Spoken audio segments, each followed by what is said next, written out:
शारदीय नवरात्रीचा दिवस चौथा. आजचा शुभरंग पिवळा. आजचा नैवेद्य गोड भजी. पाहूया गोड भजीची रेसिपी. नाही बनवतोय गोड भजी. यासाठी आपण घेतले गव्हाचं पीठ, खाली गुळाचं पाणी केलंय, यावर बडीशोप घातली आणि वेलची पूड घातली. आता हे पीठ आपल्याला छान मिक्स करून घ्यायचंय. चवीपुरतं मीठ घातलं, पीठ असं भिजून घेतलं. वरती एका कढईमध्ये तेल तापायला घातलंय आणि आता आपण ही गोड भजी तळून घेऊया. आपलं पीठ रेडी झालेलं आहे. आता आपण याची छोटी छोटी भजी सोडूया.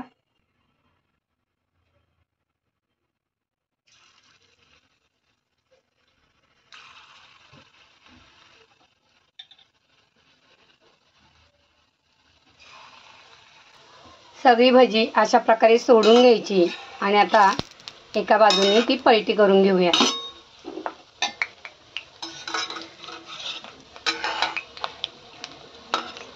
तेल अगदी मी आत्ताच्या वापरापुरतंच घातलं. जास्त तेल झालं की मग ते खरकट होऊन जातं, म्हणून आपल्याला हवं तेवढंच तेल घालून घ्यायचं.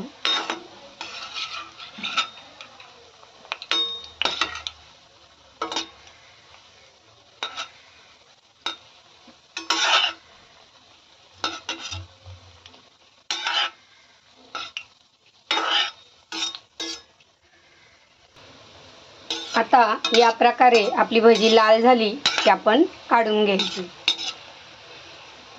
तर आता या प्रोसेसला मी काढून घेत आहे.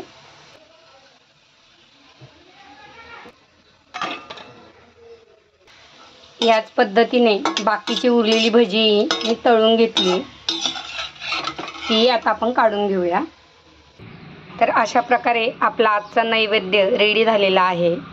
आज लवंगाची माळ आणि गोड भजी असा देवाचा नैवेद्य.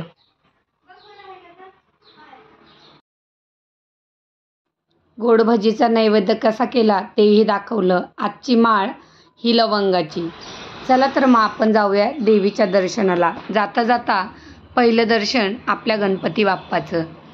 तर गणपती बाप्पाचं दर्शन घेतलं. मध्येच स्वामींचं केंद्र. तर स्वामींचं दर्शन घेऊया आणि त्यानंतर आपण जाऊया देवीच्या दर्शनाला. सुंदर असा हा स्वामींचा फोटो. स्वामींच्या दर्शन घेतलं, प्रसाद घेतला आणि आता निघूया देवीच्या दर्शनाला. इथे देवीचा सुंदर असा शृंगार चालू होता आणि खूपच सुंदर देवीला सजवले होते.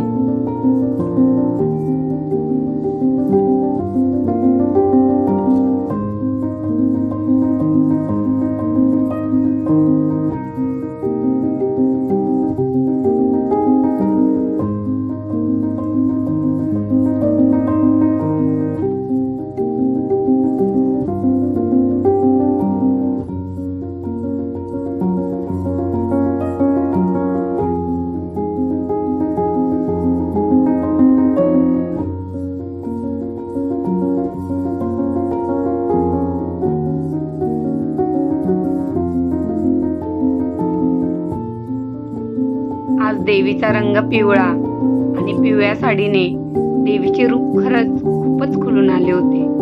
तर देवीला हळदी कुंकू लावलं, नमस्कार केला.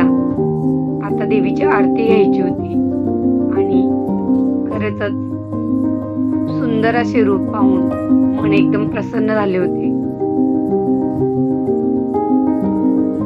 छान देवीचे दर्शनही झाले होते. आणि आता आपण पाहूया आरती.